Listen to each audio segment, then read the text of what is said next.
Manual scavenging को रोकने के लिए। ठीक है, क्या बोला, लिखो यहाँ पर, if facts are true, if facts are true, बिल्कुल सही निकल कर आता है कि हाँ भाई मैनुअल स्कैवेंजिंग इंक्रीज हो गई है डिक्रीज होने के बजाय, तो time bound program has to be made. Time bound program, क्या समझते हो टाइम बाउंड प्रोग्राम से, कि भाई इतने महीने में आपको मैनुअल स्कैवेंजिंग खत्म कर देनी है, 2 महीने में, 6 महीने में, 2 साल में, समझ में आ गया? ठीक है, time bound program to be made, समझ में आ गया? ये ऑर्डर दिया बेटा सुप्रीम कोर्ट ने, और सुप्रीम कोर्ट यहाँ पर ऑर्डर दे सकती है, समझ में आया? ठीक है, so accordingly the prohibition of employment of the manual scavengers and the rehabilitation act came into force on 6 दिसंबर 2013। तो इन सब चीजों से फाइनली क्या आउटकम निकला, इन सब चीजों से फाइनली क्या आउटकम निकला? आउटकम ये निकला कि एक और एक्ट बनाया गया, and that was prohibition of employment of, that was prohibition of employment of manual scavengers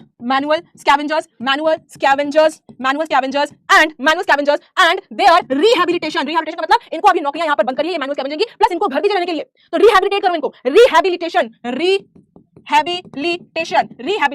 act 2013 ये एनफोर्स कर दिया जाता है, ये लागू कर दिया जाता है, एनफोर्स। समझ में आया कि नहीं आया? ये पूरी कहानी समझ में आई कि नहीं आई? ये पूरी कहानी समझ में आई कि नहीं आई? बताओ एक बार मुझे फटाफट से, कमेंट करनी फटाफट से, आगे लगाना सेक्शन में क्या कहा? देखो सिंपल सी कहानी है, एक बार मैं समराइज कर देती हूँ। ठीक है, इस मैनुअल स्कैवेंजिंग को रोकने के लिए गवर्नमेंट ने यहाँ पर 1993 में एक एक्ट बनाया जिसका नाम है employment of manual scavengers and construction of dry latrines prohibited, कि भाई इस एक्ट के तहत ना बजेगी, ना होगा बास, ना बजेगी बांसुरी, ना एम्प्लॉयमेंट होगा, ना ये ड्राई लैट्रिन्स बनेगी, ना एम्प्लॉयमेंट होगा। ठीक है, इसके अलावा क्या है? इसके अलावा 2003 में सफाई कर्मचारी आंदोलन ने प्लस 13 और दूसरे ऑर्गेनाइजेशन ने प्लस 7 स्कैवेंजर्स, इन तीनों ने मिलकर सुप्रीम कोर्ट में एक क्लैरिफाई कर दी। ठीक है, इसको बोलते हैं public interest litigation. Supreme Court ने बेटा क्या देखा? उन्होंने ये देखा कि ये जो एक्ट आया था जिससे नंबर ऑफ स्कैवेंजर्स कम होने चाहिए, नंबर ऑफ स्कैवेंजर्स बढ़ गए, तो सुप्रीम कोर्ट को गुस्सा आ गया। सुप्रीम कोर्ट ने बेटा सेंट्रल गवर्नमेंट और स्टेट गवर्नमेंट को ऑर्डर किया कि ये जो फैक्ट्स अभी आए हैं, जो पता चला है कि भाई नंबर बढ़ गया है, इसको वेरीफाई करिए, अगर ये सही होता है तो इसके लिए एक टाइम बाउंड प्रोग्राम दिखाइए कि भाई इतने टाइम में आपको ये सारी मैनुअल स्कैवेंजिंग खत्म कर देनी है। ठीक है, इसका आउटकम क्या निकलता है? तो फाइनली एक और एक्ट बनता है, that was the prohibition of the employment of manual scavengers and the rehabilitation act of 2013, इसको एनफोर्स कर दिया जाता है। ठीक है, जब ये सारी चीजें मैनुअल स्कैवेंजर्स के लिए चल रही थी तो इस एक्ट का फायदा आदिवासी ने भी उठाया। Adivasi activist also referred this act, no not this one. ठीक है, समझ में आ गया? This is all about manual scavenging. अगर मैं आपको एनसीईआरटी ओपन करने को बोलूं so please open your NCERT, बताते हैं अभी, रुक जाओ, प्लीज ओपन योर एनसीईआरटी, और अब बहुत ही थोड़ा सा पोर्शन बचा है आपका, please come to page number, कौन सा पेज है? 81, please come to page number 81। ये पिंक में जो आपकी चीजें लिखी गई है ये मैनुअल स्कैवेंजिंग मैंने यहाँ पर पूरी बंद कर दी है, पूरी यहाँ पर पढ़ा दी है। अब मैं पेज नंबर 82 पे जो बचा हुआ पोर्शन है ये मैं आपको पढ़ाने वाली हूँ, Adivasi demand and the act of 1989। देखो एक एक्ट आया था 1989 का, please write the next heading. एक एक्ट आया जिसको हम बोलते हैं SC and ST act of 1989, आया था कि नहीं आया था? जिसमें जो है वो रत्नम ने बोला था कि हम अब इनके पैर धोकर नहीं आएंगे उससे। ठीक है, ये जो एक्ट आया था बेटा, इस एक्ट का प्रॉफिट या इस एक्ट का बेनिफिट आदिवासी ने भी क्लेम किया। लिखिए इसमें आदिवासी एक्टिविस्ट का मतलब वो लोग जो आदिवासी के लिए बहुत काम करते हैं। तो आदिवासी एक्टिविस्ट उन्होंने क्या बोला कि ये एक्ट जो आया है, कौन सा? एससी एसटी एक्ट ऑफ 1989, ये किस लिए आया है? कि हमसे जो हमारी जमीनें ले ली गई हैं, ट्रेडिशनली जो हमारी जमीनें थी, पूर्वजों की जो हमारी जमीनें थी। बुक में कौन सा पेज है बेटा? 80 पेज। अगर आप मैनुअल स्कैवेंजिंग पूछ रहे हो मुझसे तो मैनुअल स्कैवेंजिंग 81 पर है। ठीक है, manual scavenging is on 81 and अब जो मैं पढ़ा रही हूं ये आपका 82 पेज पर है, Adivasi demand and the act of 1989। ठीक है बेटा, अब मुझे पढ़ाना, चलो आ जाओ। ये जो एक्ट आया था बेटा एससी एसटी एक्ट ऑफ 1989, ये मैं आपको पहले से पढ़ा चुकी हूं इसके बारे में। ठीक है, इस एक्ट का बेनिफिट एक्टिविस्ट ने भी, आदिवासी एक्टिविस्ट ने भी लिया, और उन्होंने क्या क्लेम किया? लिखिए इसमें, आदिवासी एक्टिविस्ट उन्होंने क्या बोला? उन्होंने बोला कि ये जो एक्ट आया है, defend their right to occupy land, defend their right to occupy, defend their right to occupy land that was traditionally theirs. वो जमीनें जो इनकी पहले से थी, वो जमीनें इनसे छीन ली गई थी। आपको पता है कि दे वर डिस्प्लेस्ड कॉलोनियल पीरियड में, इनको निकाल दिया गया था। भाई उन्होंने सिक्स डिमांड क्यों करी? उन्होंने सिक्स डिमांड इसलिए करी कि हमको पता है forced to displace during colonial period. Clear हुआ कि नहीं हुआ? समझ में आया कि नहीं आया? है ना, मैंने आपको बताया था कि कॉलोनियल पीरियड में इनको घर से निकाल दिया गया था, इनके जंगलों से निकाल दिया गया था। तो ये जो एक्ट आया था उन्होंने क्लेम किया कि भाई ये एक्ट हमको ये राइट देता है कि जो जमीनें हमारी थी पहले से, वो जमीनें हमको वापस मिल जाए। क्लियर है? समझ में आ गया? एक्टिविस्ट ने डिमांड रखी यहाँ पर, व्हाट डिमांड है? उन्होंने डिमांड करा कि जो जमीनें हमसे धोखाधड़ी से, जबरदस्ती हमसे छीन ली गई है, उन लोगों को इस एक्ट में पनिश करना चाहिए। ठीक है, लिखो इसमें, please write here those who forcibly took away land should be punished under this act. I hope this is clear to you. ये डिमांड रखी, ठीक है। यहाँ तक उन्होंने ये भी बोला कि land belonging to tribal people cannot be sold or brought to tribal non-tribal people। ये आप जो जमीनें हमारी, ये जमीनें हमारी हैं, इसे हमारा ही इस पर अधिकार है, इसके अलावा किसी और का भी इस पर अधिकार नहीं है। ऐसे बेटा एक बहुत ही बड़े एक्टिविस्ट का नाम सामने आता है और उनको हम बोलते हैं सीके जानू। ठीक है, तुम्हारी जानू नहीं बेटा, इनका नाम है सीके जानू। ये एक एक्टिविस्ट है, आदिवासी एक्टिविस्ट है। ठीक है, आदिवासी एक्टिविस्ट क्लियर है कि नहीं क्लियर है? ये जो बड़ा आदिवासी एक्टिविस्ट है, इन्होंने ये बोला कि भाई सरकार ने खुद ही, मतलब ऐसा नहीं, यहाँ तो आपने रीजन दी कॉलोनियल पीरियड में चला गया, कॉलोनियल पीरियड की बात क्या हुआ भाई? कॉलोनियल जब अंग्रेज हमें छोड़ चलेगा तो उसके बाद भी हमारे साथ ये चीज हो रही है। State government itself are the violators. इन्होंने क्या इल्जाम लगाया? इन्होंने इल्जाम लगाया state government itself are violators. मतलब उन्होंने कहा कि आप तो चलो कॉलोनियल पीरियड को दोष दे रहे हो, कॉलोनियल पीरियड में हमको निकाल दिया घर से, लेकिन आज के टाइम पर स्टेट गवर्नमेंट खुद ये काम कर रहे हैं। कैसे कर रहे हैं? स्टेट गवर्नमेंट खुद हमारी जमीनें हमसे छीन रहे हैं और दूसरों को दे रहे हैं। कैसे कर रहे हैं? Can you explain it? कैसे कर रहे हैं? कैसे कर रहे हैं? बताओ, नहीं बता, मैं बताता हूँ। हाँ तो बड़ी क्लास है ना, तो वो देखो उनको कह रहा है बताओ ना यार जानवी, तुमको गुस्सा बता दो यार, जानवी उसकी सांस सांस नहीं ले पा रहा, पागल हो रहा है, बताओ। नहीं पता, आई डोंट नो। आईडी का फुल फॉर्म क्या है? I don't know. मेरे को लगा तुमने पढ़ लिखे हो। I don't know. करप्शन नहीं, थोड़ा दिमाग, जब बाकी फालतू फितूर चीजों निकाल के दिमाग में पढ़ाई में लगाओगे ना तो तुम्हें समझ में आएगा।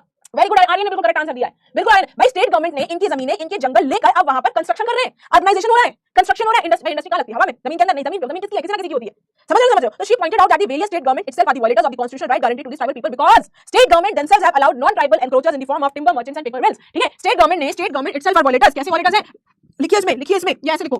Itself violators कैसे हैं? allowed non-tribals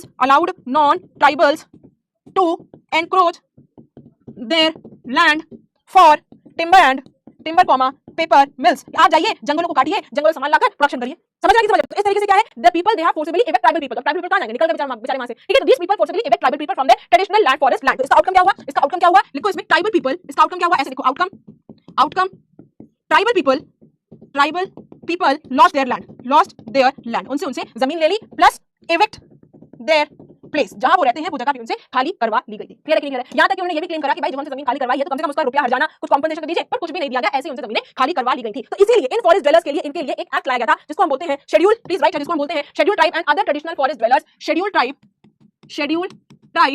and other traditional forest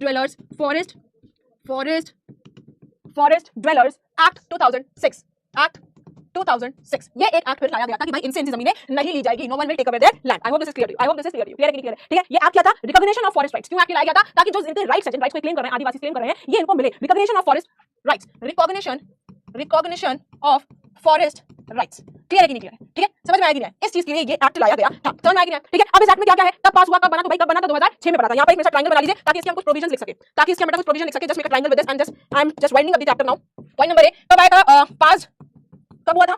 2006 में. ठीक है, पहला पॉइंट आ गया कि भाई कब बना था ये एक्ट? 2006 में बना था. किसने बनाया था? सेंट्रल गवर्नमेंट ने बनाया था. किसने? सेंट्रल गवर्नमेंट ने बनाया था. पॉइंट नंबर 1 क्लियर है कि नहीं? Let's come two point number 2. इस एक्ट में क्या बोला गया? इस एक्ट में बोला गया कि जो भी चीजें कॉलोनियल पीरियड में हुई थी फॉरेस्ट वालों के साथ, वो सारी चीजें हम इस एक्ट में खत्म कर देंगे. यानी जो भी आपके साथ इनजस्टिस हुआ था, ठीक है, undo the historical injustice, undo the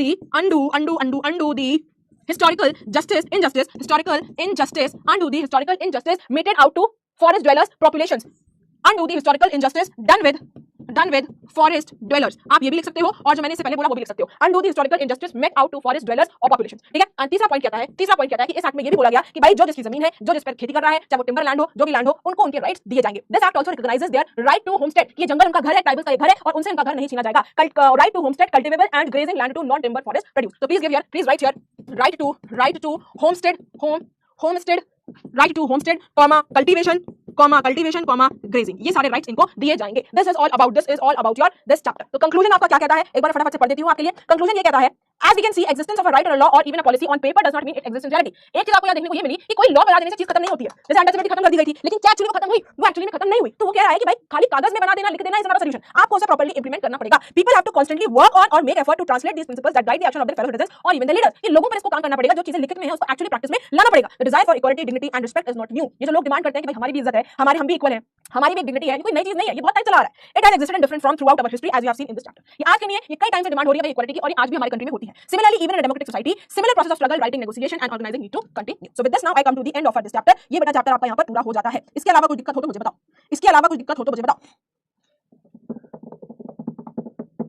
okay, तो कुछ क्वेश्चंस लाई हूं यार आपके लिए. क्वेश्चंस कर लेंगे अपन. Ready for the questions?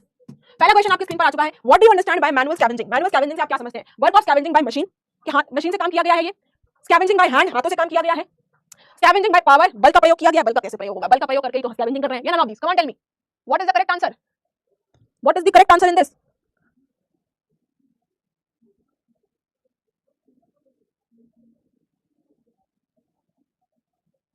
क्या है भाई correct answer? I am getting B. Very good. The correct option is option number B only. Manual scavenging का मतलब ये हुआ कि भाई हाथ से किया जा रहा है. मैनुअल ये गाड़ी होती है ना, ऑटोमेटिक होती है, मैनुअल होती है. मैनुअल का मतलब क्या है? हाथ से गियर लगाओगे, राइट? तो ऑप्शन नंबर बी आपका करेक्ट है. मार्क कर लेते हैं और देख लेते हैं भाई. Very good. So Sanket first, Manish second, Shreyas third, Harshpriya fourth and pole master on the fifth position. Next question पर आते हैं. When did the Supreme Court ban the practice of manual scavenging? Supreme Court ने मैनुअल स्कैवेंजिंग की practice को कब ban कर दिया था? When was this ban? एक तरीके से बोल रहा है कि लॉ कब आया था? When was this law introduced? 2001, 2002, 2004 या 1993?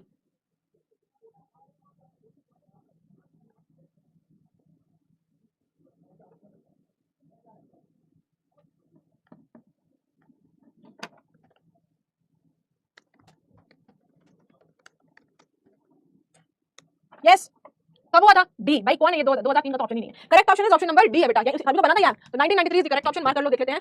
अरे कौन है भाई? कंफ्यूज हो गया जो. बी में क्यों कंफ्यूज है? 2002 में क्यों हो गया भाई? 2002 तो मैंने कोई एक्ट नहीं पढ़ाया. Sanket first, Ankit second, Dev Verma third, Om Kumar Bharti on the fourth and Srija Ghosh on the fifth position. Next question पर आते हैं. द फॉरेस्ट और tribal people living in their aboriginal state the lifestyle are known as. ऐसे फॉरेस्ट ट्राइबल लोग जो अपने ही गांव में, अपने ही जंगलों में रहते हैं, इस तरह के लोगों को क्या कहते हैं? Invoke, Dalit, Adivasi, none of दीस.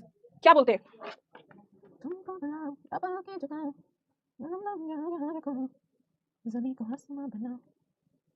बताइए भाई क्या बोलते हैं?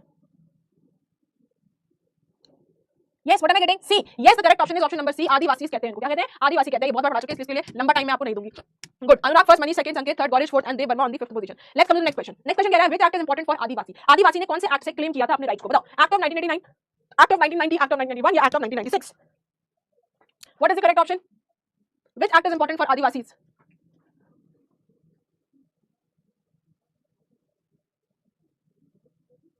Yes, A. I'm getting A. Yes, the correct option is option number A. Act of 1989. इसी को उन्होंने क्लेम भी किया था कि भाई इसी एक्ट के थ्रू उन्होंने बोला कि लैंड पर हमारा राइट होना चाहिए। मार्क कर लेते हैं ऑप्शन नंबर A और देख लेते हैं। अरे 1991 का कौन सा एक्ट पढ़ाया मैंने बेटा? कौन सा एक्ट पढ़ा दिया 1991 का? कौन सा एक्ट है? बता जरा मुझे। Ganesh first, Shreyas second, Akshara Patel on the third, Hanan on the fourth, Divyansh Vajpayee on the fifth position. Next question क्या कह रहा है? Who needs to constantly work to bring equality and dignity for all? किसको लगातार काम करने की जरूरत है इक्वालिटी और डिग्निटी दोनों के लिए? बताओ। Government, people, none of them या both of them? Who needs to constantly work to bring equality?